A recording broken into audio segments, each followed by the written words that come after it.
एक बार एक जवान लड़का गौतम बुद्ध के पास आता है और कहता है, बुद्ध, मेरे मन में इतने अश्लील विचार क्यों आते हैं? मेरे मन में अक्सर काम वासना के विचार चलते रहते हैं, जिनके बारे में सोच सोच कर मैं अपना बहुत सा समय और ऊर्जा बर्बाद कर देता हूँ, जिनकी वजह से शांत नहीं रह पाता हूँ और हमेशा ही विपरीत लिंग के प्रति आकर्षण महसूस करता हूँ। बुद्ध ने मुस्कुराते हुए कहा, क्या तुम्हें पता है काम वासना होती क्या है? लड़के ने कहा, बुद्ध, मुझे ये तो नहीं पता काम वासना का मतलब क्या है, लेकिन ये जो कुछ भी है बहुत बुरी है।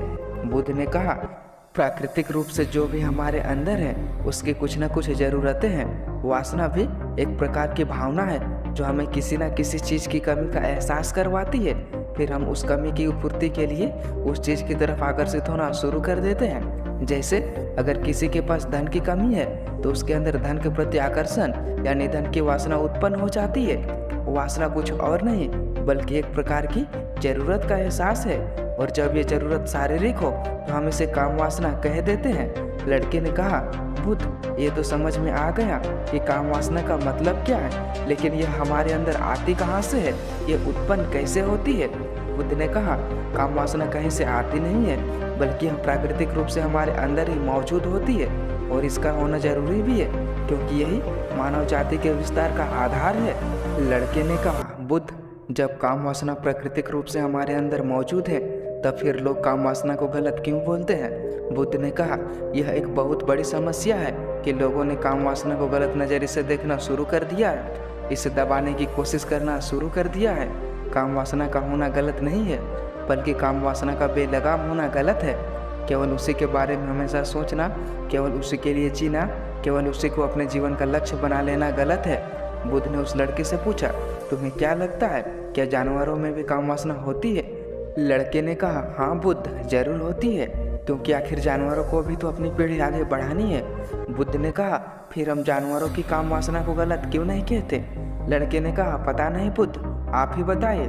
बुद्ध ने कहा, क्योंकि जानवर अपनी काम वासना का उपयोग सिर्फ संतति उत्पन्न करने के लिए ही करते हैं, उसे खुशी प्राप्त करने के लिए नहीं, और ना ही सुख भोगने के इरादे से, क्योंकि जानवरों को प्रकृति ने इतने सोचने समझने की क्षमता ही नहीं दी है कि वह अपनी काम वासना को अपने क्षणिक सुख का आधार बना सके, जबकि हम इंसान अपनी सोचने समझने की क्षमता का दुरुपयोग करके प्रकृति में पाए जाने वाले हर एक चीज़ का अपने सुख और आनंद के लिए प्रयोग करते हैं। हम इंसानों ने भी काम वासना के साथ यही किया है, इसे अपने आनंद और भोग का आधार बना लिया है।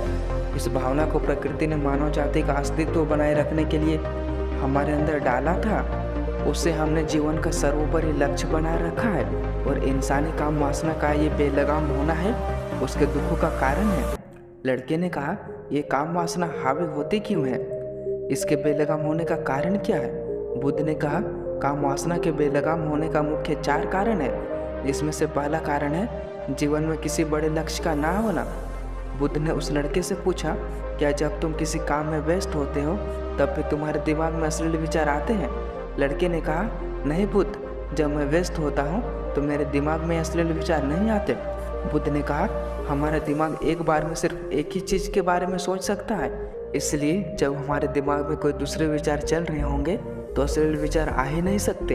अगर हमारे जीवन में कोई बड़ा और स्पष्ट लक्ष्य है और अगर हम उस स्पष्ट लक्ष्य के प्रति पूरी तरह समर्पित हैं तो हमारे पास कभी इतना समय ही नहीं होगा कि ये फालतू के विचार हमारे मन में घर कर सके, और अगर ऐसे विचार उठते भी हैं तो हमारे मजबूत लक्ष्य के विचार इन्हें आसानी से हमारे मन से अलग कर देंगे।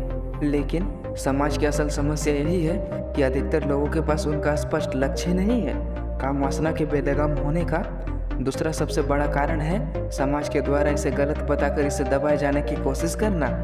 लोगों के एक बड़े तबके ने कामुकता को हमेशा ही एक शक की नज़र से देखा है, और इसका सबसे बड़ा कारण है हमने अपने प्रजनन अंगों को शरीर के बाकी अंगों की तरह स्वीकार नहीं किया, जबकि हमारे प्रजनन अंग भी हमारे शरीर का हिस्सा मात्र है, इससे अधिक कुछ भी नहीं। आगे बुद्ध ने कहा, इंसानों में कामुकता के हावी होने का तीसरा कारण है हमारा अपने विचारों के प्रति जागरूक ना होना। हमारे मन में कैसे विचार चल रहे हैं हम इस पर कभी ध्यान ही नहीं देते। हमारे मन में उठने वाले विचारों के बारे में एक अनोखी बात यह भी है कि जब हम किसी एक चीज़ के बारे में विचार करते हैं तो हमारा मन उससे संबंधित और भी विचार हमारे सामने रखना शुरू कर देता है, और फिर ऐसा ही हमारे मन में विचारों की एक श्रृंखला बन जाती है।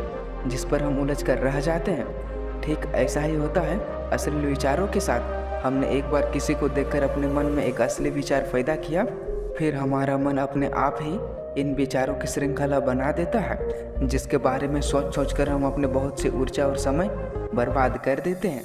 इसलिए पूरी जागरूकता के साथ अपने अंदर उठने वाले विचारों पर ध्यान देना जरूरी है।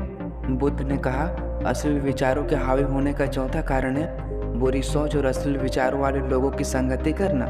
कई बार ऐसा होता है कि कामुकता हमारे अंदर नहीं होती, लेकिन हम कुछ असली लोगों के साथ रहने की वजह से यह हमारे अंदर हावी हो जाती है। इसलिए बुरे विचार वाले असली लोगों से दूरी बनाए रखना चाहिए।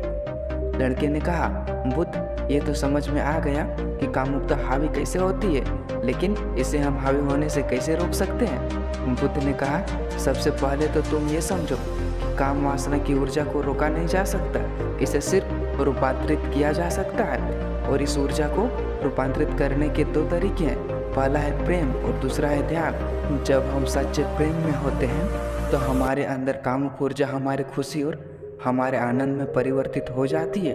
लेकिन ज़्यादातर लोग शारीरिक आकर्षण को ही प्रेम मानते हैं, जो कि ऊर्जा का व्यय करता है, रूपांतरण नहीं।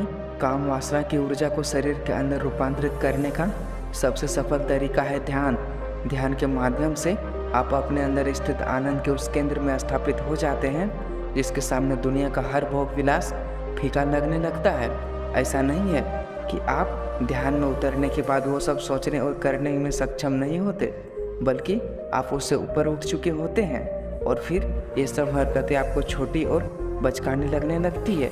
लड़के ने कहा, लेकिन बुद्ध, ध्यान की शुरुआत कहाँ से करें? बुद्ध ने कहा, सबसे पहले तो तुम खुद के साथ अकेले में समय बिताना शुरू कर दो, क्योंकि जो इंसान जिसके साथ सबसे ज़्यादा समय बिताता है वो उसको सबसे ज़्यादा जानने लगता है। और जब तुम खुद को जानना शुरू कर दोगी तो ये सारे भौतिक सुख तुम्हें छोटे लगने लगेंगे।